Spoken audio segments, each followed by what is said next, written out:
ભારતીય જનતા પાર્ટીએ જૂનાગઢથી રાજેશ ચુડાસમાને ટિકિટ આપી દીધી છે. રાજેશ ચુડાસમાને રિપીટ કરવામાં આવ્યા છે અને તેને લઈને હવે ડોક્ટર અતુલ ચગનો જે મામલો છે તે મામલે ક્યાંક ને ક્યાંક ફરીથી રાજનીતિ ગરમાઈ રહી છે. કારણ કે એવું કહેવાઈ રહ્યું છે કે આ ગુજરાત પોલીસ છે અને આ ગુજરાત પોલીસ આમ તો દરિયાની અંદર જે ડ્રગ્સ આવતું હોય તેને પકડવામાં માહિર છે, પરંતુ ડોક્ટર અતુલ ચગના કેસની અંદર જે સુસાઇડ નોટ મળી હતી તે સુસાઇડ નોટમાં સ્પષ્ટ શબ્દમાં રાજેશ ચુડાસમાનું નામ લખેલું હતું, પરંતુ એ રાજેશ ચુડાસમાને નથી પકડી શકતી, ના તેમના વિરુદ્ધમાં કોઈ કાર્યવાહી કરી શકતી રહી છે.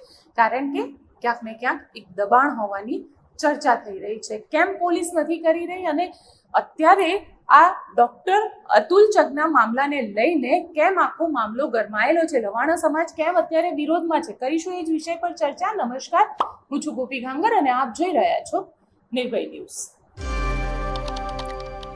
વેરાવળના નામાંકિત ડોક્ટર અતુલ ચગની આત્મહત્યા કેસની અંદર ગુજરાતની અંદર ખૂબ ચર્ચા ચાલી હતી અને આ ચર્ચા બાદ પણ હજી સુધી ડોક્ટર અતુલ ચગની આત્માને શાંતિ નહીં મળી હોય. કારણ કે અતુલ ચગના જે આરોપી છે તે આરોપી આજે પણ ખુલ્લેઆમ ફરી રહ્યા છે અને હવે તો એવું કહેવાય રહ્યું છે કે ચૂંટણીની તૈયારીઓ પણ કરી રહ્યા છે. કારણ કે ડોક્ટર અતુલ ચગે જે સુસાઇડ નોટ લખી હતી એ સુસાઇડ નોટની અંદર રાજેશ ચુડાસમાનું નામ લખ્યું હતું, જે ભારતીય જનતા પાર્ટીના સાંસદ છે, તેમના પિતાનું પણ નામ લખેલું છે, પરંતુ હજી સુધી તેમના વિરુદ્ધમાં કોઈ પણ પ્રકારની કાર્યવાહી નથી કરવામાં આવી. એટલે સવાલ અહીંયા આગળ પોલીસ ઉપર ઊભા થઈ રહ્યા છે કે ગુજરાત પોલીસ જે પોતાની બહાદુરી માટે જાણીતા છે, ગુજરાત પોલીસ કે જે એવું કહે છે કે અમે કાશ્મીરમાં બેઠેલા એક આતંકવાદીને પણ ઓળખી શકીએ છીએ અને એને પકડી શકીએ છીએ, અને સાથે જો દરિયામાં અફઘાનિસ્તાનથી ડ્રગ્સ આવતું હોય તો તે પણ તેમના સૂત્રો દ્વારા માહિતી મળે છે અને તેના ગુપ્તચરની માહિતીના આધારે તે પકડી શકે છે. કરોડો રૂપિયાનું ડ્રગ્સ પકડે છે. ગુજરાતના ગૃહમંત્રી કહે છે કે કોઈ પણ ચમરબંધીને છોડવામાં નહીં આવે, પરંતુ અતુલ ચગના મામલામાં ક્યાં ગઈ એ તમારી નીતિ?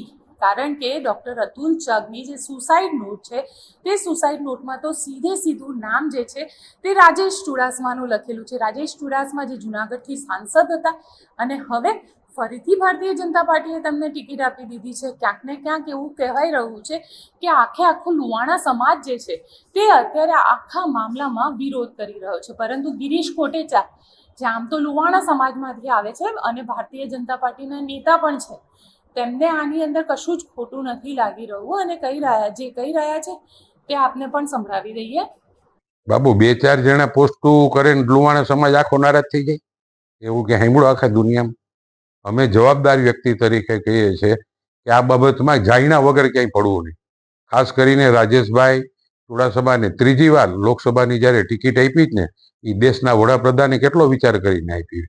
એટલે ખોટી વાતમાં પડ્યા વગર કોઈ પોસ્ટમાં પણ ધ્યાન ન દેવું. કારણ કે હું એક જવાબદાર વ્યક્તિ તરીકે સૌરાષ્ટ્ર અને કચ્છ રઘુવીર સેનાના પ્રમુખ તરીકે તમને કહું છું, આપણે જનસંઘના વખતથી ભારતીય જનતા પાર્ટીએ જોડાયેલા છે અને જ્યારે મોદી સાહેબને 400 સીટ પાર આખા દેશમાં એટલો પ્રેમ કરે છે ને ગુજરાત તો એનું પોતાનું છે, આપણે પણ એટલો જ પ્રેમ કરવો જોઈએ. અને ખાસ કરીને પાટીલ સાહેબે 5 લાખ ઉપરની મતથી લીડથી ચૂંટાવાની જ્યારે બધાને અપીલ કરી છે તો એ અપીલ પૂર્ણ કરવી જોઈએ.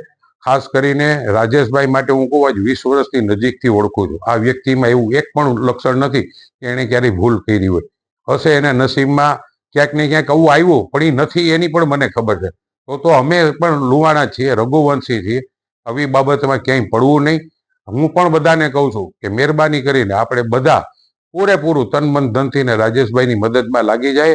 ફરીને બધાને નમ્ર વિનંતી કરું કે કોઈ પણ પોસ્ટ ન મૂકવી. ખોટી પોસ્ટ મૂકીને હું એનો અર્થ હું? તમે કંઈ જાણતા જ નથી, પછી ખોટી પોસ્ટ મૂકવાનો અર્થ હું?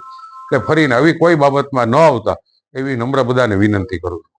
આ આખા મામલે પોલીસની ભૂમિકા ઉપર અહીંયા સવાલ ઊભા થાય છે, કારણ કે પોલીસ પણ કંઈક નાટક કરતી હોય તેવું લાગે. કારણ કે મુખ્ય આરોપીને છુપાડવાનો એક પ્રયત્ન પણ કહી શકાય. કારણ કે પોલીસે સુસાઇડ નોટને ફોરેન્સિક લેબમાં મોકલ્યા. ડોક્ટર અતુલ ચગનો મોબાઈલ જે છે તે પણ ફોરેન્સિક લેબમાં મોકલવામાં આવ્યો, પરંતુ તેનું પરિણામ શું આવ્યું? આરોપી હજી સુધી જેલના સળિયાની પાછળ નથી. આખો પરિવાર અતુલ ચગનો માંગ કરી રહ્યો છે કે જે આરોપી છે રાજેશ ચુડાસમા, તેમના વિરુદ્ધમાં કાર્યવાહી કરવામાં આવે. કારણ કે જે ડોક્ટર અતુલ ચગ હતા તેમને પોતાની સુસાઇડ નોટમાં સીધા શબ્દની અંદર રાજેશ ચુડાસમાનું નામ લખેલું છે અને તેવામાં પણ હજી સુધી કાર્યવાહી નથી કરવામાં આવી. જો એક સામાન્ય માણસ હોત તો 100% કાર્યવાહી થઈ ગઈ હોત, કારણ કે આ બધા જ નિયમ કાયદા જે પણ ગણો એક સામાન્ય માણસને અસર કરે છે, પરંતુ એક નેતાને નહીં, અને એમાં પણ ભારતીય જનતા પાર્ટીના નેતાને નહીં. અને ઉપરથી ભારતીય જનતા પાર્ટીએ આ વખતે રાજેશ ચુડાસમાને અહીંયાથી ટિકિટ આપી છે. હવે લુહાણા સમાજ તો વિરોધ કરી રહ્યો છે, પણ જોવાનું પણ દિલચસ્પ હશે કે આખા મામલે શું કરે છે, કારણ કે આ વખતે ભારતીય જનતા પાર્ટીને દરેક જગ્યાએ ક્યાંક ને ક્યાંક કોન્ટ્રોવર્સી જે છે તે ઊભી થઈ છે. સાબરકાંઠામાં હોય કે પછી વડોદરામાં હોય કે વલસાડમાં હોય, દરેક સીટ ઉપર કોન્ટ્રોવર્સી અત્યારે ઊભી થયેલી છે. જેમાં એક નવો મામલો ઉમેરાયો છે, એ જુનાગઢનો છે. અને જુનાગઢમાં રાજેશ ચુડાસમાને લઈને ડૉક્ટર અતુલ ચગની જે આત્મહત્યાનો મામલો છે તે વિવાદ ફરીથી શરૂ થયો છે. આપને અમારો રિપોર્ટ કેવો લાગે કોમેન્ટ બોક્સમાં ચોક્કસથી જણાવજો.